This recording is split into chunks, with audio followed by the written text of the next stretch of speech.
Hello there, and thanks for tuning into this Raising the Roof podcast. I'm Nick Atkin, Chief Exec here at Yorkshire Housing, and you're listening to the show that brings together business leaders as well as industry experts, and together we unpick the hot topics in housing and beyond.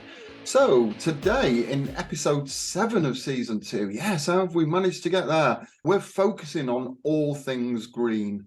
How we green our homes, green skills of the future, and the green tech supply chain. In other words, the role that housing has to play in tackling the climate crisis. When you think about it, hardly a week goes by without a report being published somewhere across the world that's sending out a very clear message that we need to reduce our carbon emissions if we're going to avoid irreversible damage to our climate and the planet we all call home. One of the startling facts that I recently stumbled across brought into sharp focus how significant the role is that housing has to play in the decarbonisation of both our economy and our lifestyle. The homes across the UK produce more carbon emissions each year than the cars that are on our roads, and yet the focus has been on reducing car usage and the shift to EVs rather than actually looking at how we can reduce the carbon footprint of our homes. So now that's hopefully got your attention, let me introduce you to our two guests to take us through the journey to net zero. Now, these two people probably have the best kept hairstyles in the housing sector.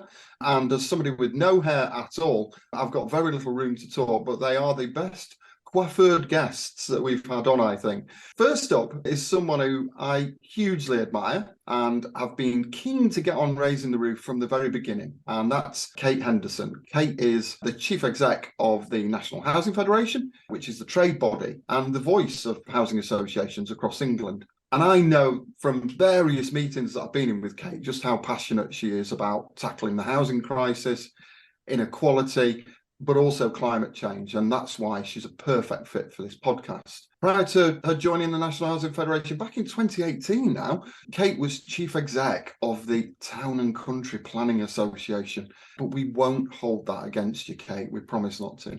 She's a very busy person. She's a member of several government panels, including the Net Zero Building Council, the Rough Sleeping Advisory Panel, and the Social Housing White Paper Expert Challenge panel. And clearly she loves any panel that's got a long title as well. So you're a very busy person, Kate. And it's really clear from your Twitter feed that you've spent pretty much the last year visiting housing associations up and down the country, particularly those who are retrofitting homes, meeting the teams that are doing the work and speaking to residents about some of the positive benefits of the energy efficiency measures that are being carried out in their homes. So that's all the sort of worky stuff, but you know how we like to do a bit of digging on this podcast. So there's a couple of things about Kate that you won't necessarily find in her LinkedIn profile or her bio. And I have to say that she's looking very worried at this point. Well, Kate is a co-author of not one, not two even, but 3 books, including The Art of Building a Garden City, Designing New Communities for the 21st Century, which was published in 2017 and won the 2018 National Urban Design Book Award. So an award-winning author. And on top of that, she studied geology. Now, I also studied geology, but not at university. I did it at A-level. It was rock hard. Sorry, first and last joke. But you studied geology at university, Kate, and I believe that stayed with you. So you now love visiting volcanoes on holiday, and you've seen half a dozen volcanoes around the world so far. So I'm sure the rest of the family love it when they say, let's go to the beach, and you say, no, let's climb up this volcano instead. And look, it's just about to erupt as well. What better holiday break could that be? So that's Kate. So to my next guest, I'm delighted to be joined by somebody who's done more conference speaking slots than even yourself, Kate. And that's our very own Steve Ellard. Steve is the Director of Assets and Sustainability here at Yorkshire Housing. He's Yorkshire born and bred. He grew up and still lives in the coastal resort of Scarbados. He heads up Yorkshire Housing's approach to investment in our existing homes. He also oversees our retrofit programme and has a big focus on energy efficiency. And also because he didn't have enough to do, we also asked him to lead on our response to damp and mould. A few years ago now, he was the 24 Housing and National Housing Federation's Young Leader of the Year, which he won back in 2016, which he always claims was a vintage year. I'm not so sure they actually run the award anymore, Steve, so I'm not sure what that actually says. But I suppose you're really interested in what he normally doesn't tell you. Well, he's a former golfing protege who once represented Yorkshire at golf, but his family life has taken over. So he's now swapped golf for taking his two girls to ballet and dancing. And so the only walking of the golf course he now does is with his dog alongside. Any free time he has, he's spent desperately trying to get better at his latest obsession, which is road cycling. Yes, he's not yet quite old enough to be a mammal, and you can Google that if you don't know what that is. He will be one at some point. He did try mountain biking, but he fell off and broke a rib just a week before joining Yorkshire Housing. So stay on the roads, Steve, whatever you do. So there's our guests. Let's get cracking and start talking about how we save our planet. So let's kick things off. Kate, can I come to you first? What, from your perspective, are the main challenges that the housing sector's facing when it comes to the whole issue of retrofitting homes? Yeah, I mean, firstly, great to be here and to be talking about a topic that is hugely close to my heart, but also I think so key to our sector, what we're here to do, which is to make sure the residents of social housing have good quality homes that they can afford to live in. And that means being able to afford to heat them as well. So it's really timely to have this conversation. Challenges, there are quite a few, but they are ones we can overcome with the right support in place. We did a survey of our members, I think, back in 2020, and the top issue in terms of barriers and challenges to retrofit was funding. We, as a sector, own and manage 2.7 million homes, providing homes to 6 million people. So that is a big scale of retrofit. It's a really big opportunity too, though, because within the housing association sector, we've pretty much got every housing type, and we are in every part of the country. So again, we can think not just about the individual home, but about the block, the street, the wider community. We can work out which technologies work best with different housing types and the like. But that biggest challenge is definitely funding. And it's the scale of funding that we need to be able to deliver that big change, that retrofit over the next couple of decades of 2.5 million homes. We have Social Housing Decarbonisation Fund, which is great. We've just had wave 2 out of the door, which almost £800 million worth of additional funding. Really important, really exciting. But what we need now is the commitment of the remainder of the Social Housing Decarbonisation Fund. So it was a £3.8 billion manifesto pledge, and we have definitely seen the first billion of it. But if we could get the rest of that funding up to 2030, we then start overcoming some of these other challenges. So there's a funding gap challenge, and there's lots of other pressures on the sector too, safety being a huge one, but also supply, quality, many things. But if we had longer term funding, you also get kind of the confidence of skills and supply chain and all of that stuff that I think we'll probably touch on. Yeah, I definitely want to come back to skills and supply chain. So I think that's a biggie. So I suppose what you're looking for then is that long-term certainty, so that commitment to the remaining 2.8 billion and to enable some of those longer-term plans to take place. Is that a fair summary? It is. I mean, I think it's not to say that the wave 2, which is almost £800 million, isn't hugely welcome. It is, and it's welcome that that's over a couple of years. Yeah. But to really get the pace of change that we need and those economies of scale, we do need longer term time horizons, which is why trying to get the money committed from 25 to 2030 would really help with the sector in terms of building up our own supply chains, our own skills base, and also thinking in a really kind of phased approach about how we're going to retrofit our homes. It does, however, take us beyond probably the next general election, which is why, but we're going to be here beyond the next general election and the one after that and the one after that. And so actually it is trying to get that longer term thinking. Yeah, you've clearly seen my pension statement, because I think it's another 4 elections after that as well. So, Steve, if Kate gets this commitment to longer term funding, what still remains as the biggest challenges from your perspective? Thanks, Nick. And yeah, just to echo Kate's opening remarks, thanks for inviting me on to talk about this really important subject.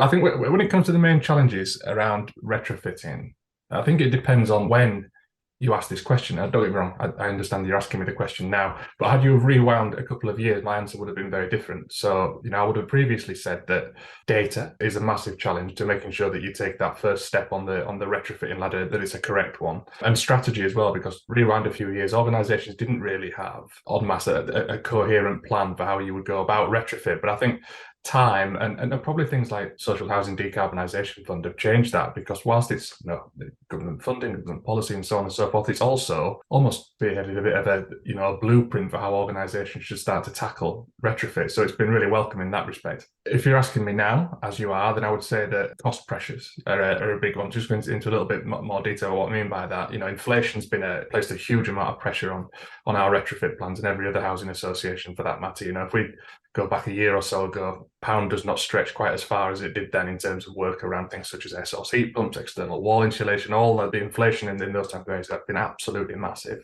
And relatively limited number of contractors who specialise in this type of work as well. So access to labour and contractors is another huge challenge. And finally, I would say, not necessarily in the challenging category, but from a customer perspective, I don't think we shouldn't be naive enough to think that every single one of our customers sees carbon reduction and reduction in carbon emissions as a number one priority. Actually, in a lot of cases, our customers' issues and things at the top of their agenda are far more pronounced and far more worrying to them than carbon emissions. So a lot of it's about the messaging as well.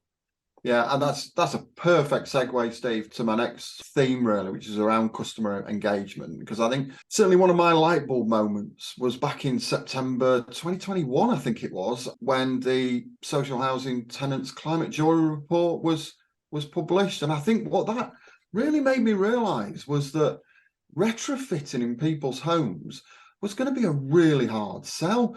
Because unlike other home improvements that we make in terms of a new kitchen, new bathroom, those sorts of things, the benefits to some of this retrofit work aren't immediately apparent. And that really, really started to sort of make me think, blimey, this is going to be really tricky. And so I suppose, really, Steve, just coming back to you first, any thoughts or any tips and tricks in terms of how we engage with customers and perhaps clearly communicate some of the benefit to them of having some of these retrofit works done in their home, some of which can be quite disruptive. So any thoughts, any tips, any tricks on that, Steve?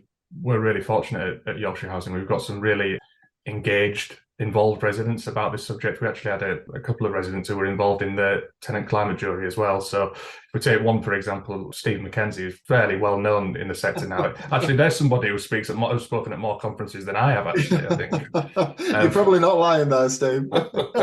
He was speaking at an event last week, and that messaging that Steve believes should go to customers, give you a little insight into some stuff he was saying. So getting your tenants involved, talk to them, listen, be patient, don't despair. Be open, honest, transparent, and answer questions. And if you don't know, don't patronize them. This is really simple stuff, on a basic level we need to remind ourselves of. So following Steve's advice there, we're going to be working really closely with him and our other involved residents about how we start to get this message out to customers. But whenever I'm asked this question, it reminds me of this old 2 or 3 years ago now. It was a sustainability type event. And I think I'm pretty sure it was Tony Stacey who stood up and said, if we're all really, really keen about retrofit and getting to net zero and so on, we need to remember that probably 10 years ago, Tony Stacey and his organisation went out to their residents and gave them the offer of solar PV to be installed, photovoltaic panels on the roof that would significantly reduce your energy usage. It'd be non-intrusive work. And actually 50% of the residents said no. Yeah. And we're talking about this as an instance where we're going to go potentially into customers' homes. We're going to take out the gas boiler. That's how they've known how to heat their home for years and years and years. Replace it with something which is going to be a little bit alien to them, like an air source heat pump, for example. And it potentially might not even save them any money.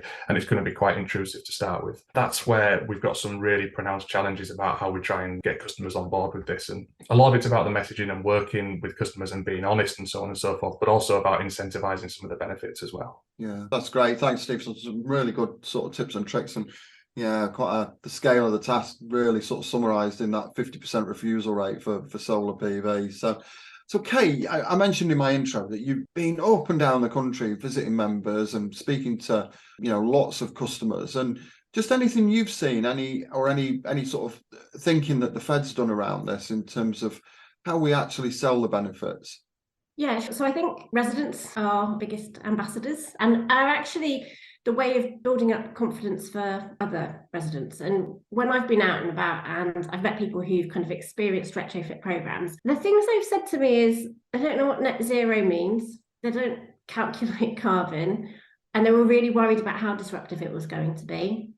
And they were really worried that they weren't going to be able to use the new technology because it would be too kind of alien to them. But actually, when they've been through the process, what's made a difference is being really well supported. So having like early engagement, explaining what's going to happen, but also having a really engaged contractor team that works with them. And then I think it's also having resident support once you've had your retrofit done. So it's not just, your house has had insulation and here's your heat pump and here's your new tech to control your heating.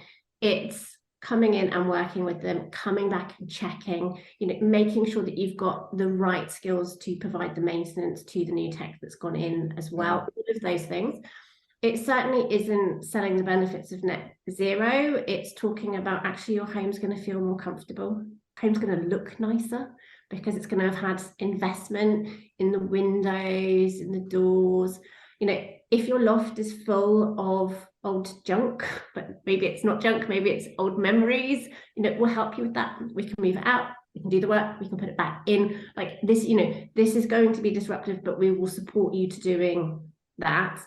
And this is going to make your home more affordable in the longer term. And I think once you've done that and kind of people feel it's okay, they're your best ambassadors. I've been to retrofit schemes where the plan has been to do every home in a street. And you've had one or two people who've just said, I can't handle that level of intrusion, or have refused for other reasons. And then as the work has started across the street, they've actually started talking to their neighbours, and they've realised it's not so bad.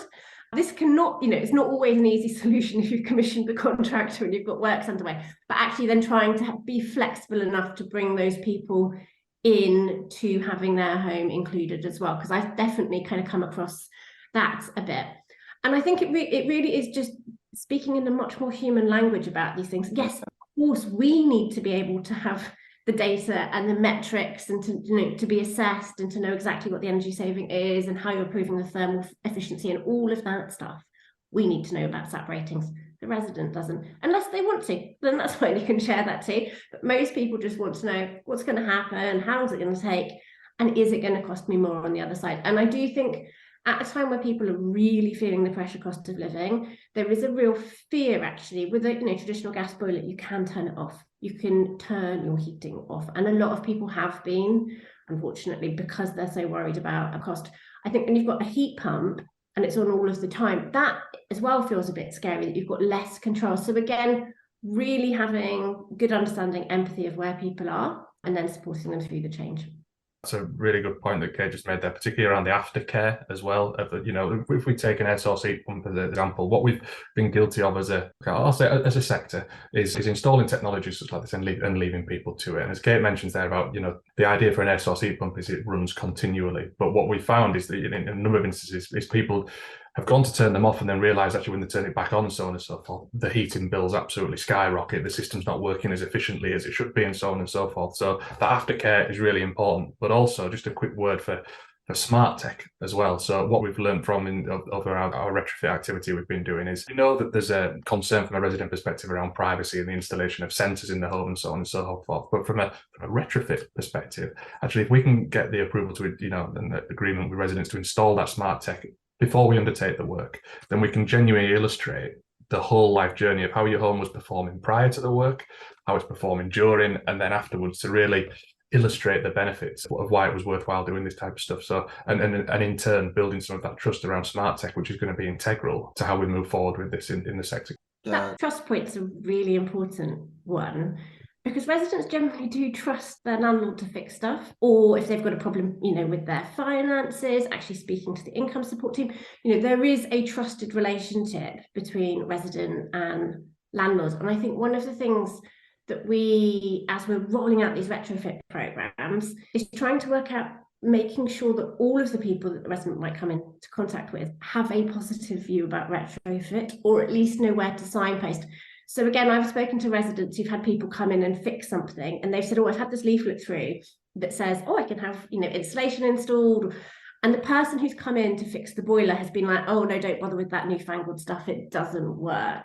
And it's instantly informed their opinion to say, oh, I don't want to do it then, I don't like change, because a contractor's come in who doesn't like change, or somebody else, that they've interacted with. So again, there's sort of a cultural piece of really understanding that change is difficult, but this is a really positive thing, and trying to get that narrative, that language, that kind of cultural positivity piece across the organization, not just with the people who are going to do the work on the day. Some absolutely cracking points there, and I think I almost want to sort of summarize that and condense it into a one-page summary, because I think there are some absolutely tip-top takeaways there. But I think the key one for me was around language, the words we use. Yeah, I think the points you both made there are just really powerful in terms of how important it is to get that right. And we talked about, the impact on customers, and Kate, I know you mentioned it earlier about the positive impact that retrofitting can have on fuel poverty and energy bills for customers. Kate, just what you've seen, has it really reduced bills for customers? Has it really helped? And if so, are there particular circumstances where that applies? For example, if people are off grid and have got oil-fired systems, or is it more general than that? So there are huge benefits to retrofitting homes. Some of them are around fuel bill savings, but it is broader than that. I think we have to, the environment that you're living in, when you don't have damp and mold, where you don't have drafty rooms, where this really improves your health and your well-being, how you feel about your community. There's also the added benefits of the job creation, which can be local. We need to retrofit every part of the country. So lots of opportunities there, as well as the environmental ones, which of course are hugely important. I think in terms of thinking about who lives in social housing, it tends to be people who have the lowest incomes. That is what social housing is for. Social housing is for people who are not met by the market. So by definition, it tends to be people on lower incomes. And if you're on a lower income and then you're in a really inefficient house, it's almost a double whammy of cost implications. So if you're on a lower income, your energy bill is also going to be a higher proportion of your income overall, relatively. And then if you're in an energy efficient house, that is the double whammy. So I think it's about really targeting actually where the support is needed most, and there are absolutely benefits. I think in terms of the financial benefits, because we've been through the most extraordinary year of cost inflation on energy bills, it is slightly harder to quantify this is going to save you X amount in the next 12 months because of what's happened with inflation on energy bills. But it definitely would save you comparatively. For example, if you were on a prepayment meter, like there's different ways of looking at it, but I think the comparisons were probably a bit simpler to do prior to the last sort of 12 months of very high inflation. And I'm sure you are now on Steve's Christmas card list, because you've given him potentially a get out of jail free card on the question around measurement, but I'm going to push him anyway for it, Kate. So Steve, how do we measure some of these benefits? Where there's a huge amount of investment that's going in. So any thoughts on what you've been doing in terms of the measures that have worked and perhaps some to avoid? We undertook a scheme of retrofit in the area of the country called Craven, 2021 into 2022. And there were two outcomes expected from that particular scheme. One was that we reduced carbon emissions by a certain percentage, and one was that we reduced fuel poverty. And it was a fairly extensive scheme. There was SRC pumps being installed. I think there was an element of external wall insulation, some solar PV. Should absolutely have reduced fuel poverty. But we were undertaking that work, as Kate just mentioned, at a time when utility bills were absolutely skyrocketing. So whilst we did significantly reduce carbon emissions, we couldn't confidently at the end of that say that we'd significantly reduced fuel poverty. But what we could say, and this is where we have to be really careful in some of our terminology and messaging around this, is that we can't be certain that we'll reduce people's bills, because it's something that is completely and utterly out of the sector's control currently. But what we can be certain of is that we can reduce usage. And that's what we're really clear about at the minute, that this is about reducing consumption as well as carbon emissions. And actually some of the measures as well we need to be careful of, because if at this point in time you go for an all-out attempt to reduce carbon emissions, if you get that wrong, in some cases, you actually can increase fuel poverty from a customer's perspective. You actually increase their bills by purely looking at carbon emissions and not actually looking at the energy efficiency of the property in terms of pounds and pence and the measures that you're applying. So we're treading very, very carefully at the minute, taking that fabric first approach that's been set out by the Social Housing Decarbonisation Fund to make sure that we're balancing that reduction in carbon emissions, which is massively important, but also the energy efficiency and the impact on fuel poverty to customers. And again, Great answers, and you didn't have to use a get out of jail card, so that's even better, Steve. So thank you for that. Both of you have touched upon a really interesting point around helping people to adapt to living in a low carbon home, and this just isn't people in social housing. This is every single one of us, because I think, Steve, you mentioned the fact that we're all used to sort of a gas boiler and instant heat, and that whole hardwired thing of turn everything off when you're not using it type mentality. And I suppose this is a very different shift. It's probably a bit like the transition from driving a petrol or diesel car to driving an EV.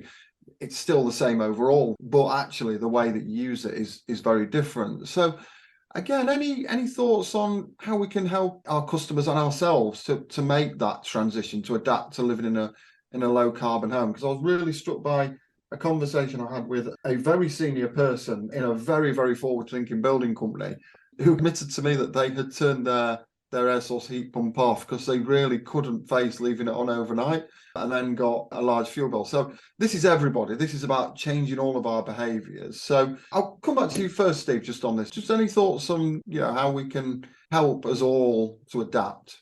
I think it's interesting you use the analogy about the transition from a petrol or diesel powered vehicle to an electric one. I've just bought an electric vehicle, actually, Nick. You'll be pleased to know. I thought the job title lended itself to the fact that I needed to have an electric vehicle. But the important thing to say about that is that's a great business case for when you're at home. Making that case, I'm sure, Steve.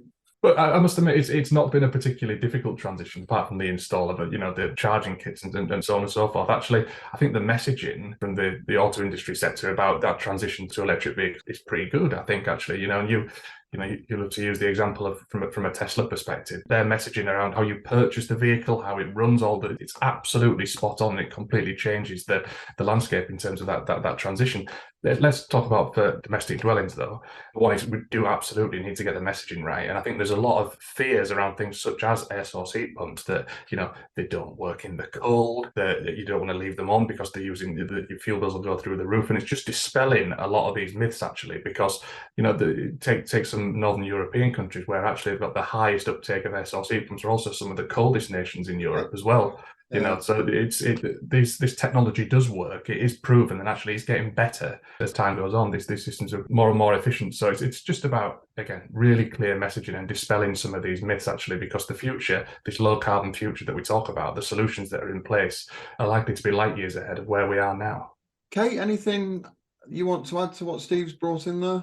We could do with some more positive narrative about actually the why and then the how. Unfortunately, from government, we've got some really great support from Social Housing Decarbonisation Fund. Just this week, we've heard a lot about the government's sort of net zero plans, but we haven't had a really positive narrative of this can make your home more comfortable. This is going to help shield you from really high fuel bills in the future. This is going to make us as a country much more energy secure, so less vulnerable to the things that are happening as a result of the war in Ukraine. We don't have that kind of national narrative of actually it's a really positive thing. Also, just around here, there's a huge potential for job creation, for skills, for manufacturing locally, all of this stuff that actually is within our gift. We don't have a really positive narrative, or we haven't had. And I think in some ways, that's made residents more fearful. So we hear about the bad stuff when it goes wrong rather than the opportunities. So there is probably a national government role there, and cross-government as well. This isn't just one department, although we do have a department for energy security and net zero, but it should be right across the piece. And then there is that role for us in the sector, for sector leaders. And then I think it's really about hearing resident stories and actually then doing that post-occupancy, the post-installation support, and coming back and coming back and coming back, not just once or twice, but making sure that this really is affordable, is working, that the support's in place. And that's all in our gift, and we can do that. I'm not pretending that things won't go wrong. Things do go wrong. And again, it's about how we respond to that and support residents in those situations. The reason we have the Social Housing Decarbonisation Fund is government do see the residents of social housing being the place where we start to build up the consumer confidence, because we don't have the equivalent schemes in the private rented sector or for owner occupiers in the same scale that we've got with the Social Housing Decarbonisation Fund. So again, there's a big opportunity for for us to try and build up that confidence. I think you said it very early on in this session that, this is a 20 to 30 year program. So, if for those people who are starting out in their housing careers, get onto retrofit, because you're going to have a job for life. It's going to be great. First of all, start with you, Steve, on supply chain. And I want to come back to you, Kate, on skills. But first of all, Steve, there's a huge amount of investment that's needed. But at the moment, the supply chain probably isn't there at the scale that's needed. And then if you get the scale, we know the price comes down. So what's your view of the supply chain, and where do you think that's going to go in terms of what it will look like? I think the supply chain at present is rather limited, shall we say. The pool with which we all have access to be able to get this type of work undertaken is considerably smaller than it needs to be. I think the way the direction of travel that this is going in is organisations are going to have to start taking the bull by the horns and start looking at this themselves, and actually starting to recognising that this is a long-term investment, that this is a 10, 20, 30-year programme, and start to grow those green skills, within their own organisation. That's a hugely important thing for us. And obviously, a lot of that depends on your delivery model within your own organisation as to whether you do have an in-house workforce. But certainly, from our perspective, growing those green skills around a lot of this work is absolutely key to us being able to deliver this type of stuff at scale. We've got additional money set aside in our business plan in the run up to 2030 to improve the energy efficiency of our homes. But we're not looking just to the social housing decarbonisation fund to be able to do that. There's a whole suite of programmes we're going to have to take that is Yorkshire Housing led, rather than being reliant on government subsidy. And we'd like to deliver that with our own in-house green skills to be able to do it. So now's the time for us to start looking at doing that and growing that over the course of the next few years.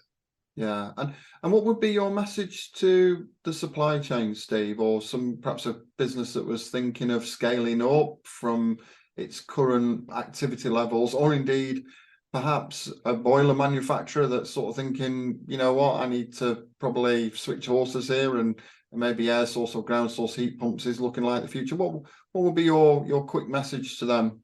Yeah, I mean, I don't think there's any doubt about that. This is the future, and this is the direction of travel that this is moving in. But if you take the gas industry, for example, it's a really, really established industry. But at some point, you need to recognise the fact that we're going down a route that probably isn't looking for a long-term investment in gas. So yeah, that pivot into what the future looks like. We always look, well, certainly I do, always look back at the Decent Homes programme as being absolutely massive for the sector in terms of the scale of the challenge. But this that we're talking about here, retrofit, it dwarfs that. The Decent Homes programme pales in comparison to the scale of the challenge that we've got here. So in terms of taking a long-term view or playing looking towards the long game on this is a pretty sound investment from that perspective, I think. That's great advice. And Kate, coming to you, because Steve's returned the favour on giving you a get out of jail card. Not that I'm sure that you'll need it on the skills, but it's fine even if the sector responds positively to Steve's message around the need to scale up and the need to invest and have a much more diverse supply chain. But we still haven't got the skills then to actually fit and maintain some of the low carbon and green kit. So in terms of those green skills, how do we create the workforce of the future? As we know, these skills are going to be what we need for the next 20, 30 years. Just as Steve said, what can we do with our existing workforce in terms of upskilling? But also, how do we make our sector a place where there is an opportunity of working for the next, not one decade, but multiple decades, and doing something that's really values-led? Social housing is really values-led. It's about providing good quality homes and services for people on lower incomes. And that means making sure their homes are sustainable and fit for the future. And I think the generation that's coming through is incredibly climate minded.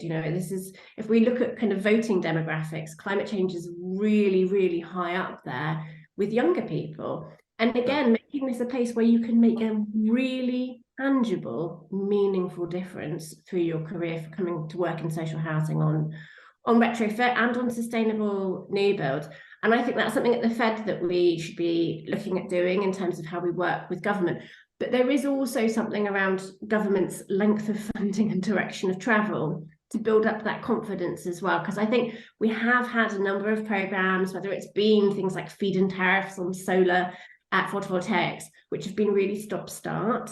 So you might go in and then the program ends. And so that really, really disrupts confidence. So what we do need is a long-term strategy and long-term funding to go with that and to build up that confidence. And that will enable us also then to build up our own skills base and supply chain. That's great. And I think on the green skills, I think there's some really good examples, particularly from some of our devolved regions where green skills has been identified as a priority. And that's then starting to give some of the training providers the confidence to put on the courses that, ourselves and many others are then starting to say, well, actually, yes, we have the people who we need to be putting through that training so that they can be our future green workforce. Okay, we have reached that point, but before I let you escape, there is always the quickfire round. So this is where you have only one sentence to answer the question. And the question this time is, would you rather travel back to the past or would you rather travel to the future? I'm going to go with you first, Kate, on this one. I would rather travel to the future because I'm hoping at some point in the future I'll be able to teleport, because I spend far too much of my time waiting on train platforms for trains that get cancelled at the last minute. And so it would be an amazing thing to be able to just click my fingers and be in Scarborough or any other part of the country. Okay, you could be the next Doctor Who then, Kate, if you've got that skill. How about you, Steve? There's too many variables around this question. But do I have to stay? Would I go to the past or the future? Do I stay there, or am I just, just visiting? Steve, you're overthinking this one. Come on. What does your gut tell you? I know that with you that there's only one correct answer to this, which is the future. But if I was having to stay there, I'd go back to the past just because, I love doing what I do. So I'd like to go back and do it all again. So. Oh, great answer. Great answer. So that's it. It's time to close the door on this episode of the podcast. So I want to say a massive thank you to both Kate and Steve for their insight. Huge number of takeaways from today's session, but also a huge thank you to you, the listeners, for tuning into this episode. Please remember, all our previous episodes from both season 1 and season 2 are available via your usual podcast providers. Our next episode is the last in season 2. I know, how did that happen? The last in our 8-part series is all about customer service. So, based on what Kate has said, TransPennine Express, you better beware, as you may be getting a mention or two from me. So please remember to hit subscribe to ensure that you don't miss a thing. But for now, thanks once again for listening.